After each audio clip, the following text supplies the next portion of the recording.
ফেরাউনের পতনের master mind বা পরিকল্পনাকারী কে ছিলেন? মুসা আলাইহিস সালাম? মোটেই না। নমরুদের পতনের মাস্টার মাইন্ড বা পরিকল্পনাকারী কে ছিলেন? হজরত ইব্রাহিম আলাইহিস সালাম? মোটেই না। তেমনিভাবে হাসু আপার পতনের মাস্টার মাইন্ডও তিনিই। আমরা তো কেবলমাত্র উসিলা মাত্র। মহান সৃষ্টিকর্তা আল্লাহ যদি আমাদের উপর থেকে হাসু আপা নামক গজবটি তুলে না নিত, তাহলে আমাদের ক্ষমতা ছিল না তাকে তাড়ানোর।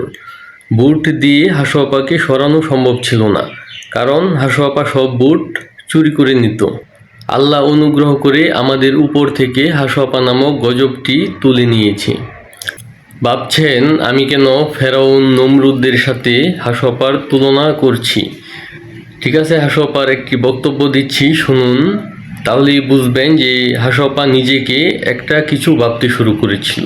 বিশেষ করে আমার ছোট বোন, ও আমাকে বলল যে তুমি 16 কোটি মানুষকে ভাত খাওয়াও, তুমি কি আর কয়েক লক্ষ লোককে খাওয়া দিতে পারবে না? আর কয়েক লক্ষ লোককে খাবার দিতে পারবে না?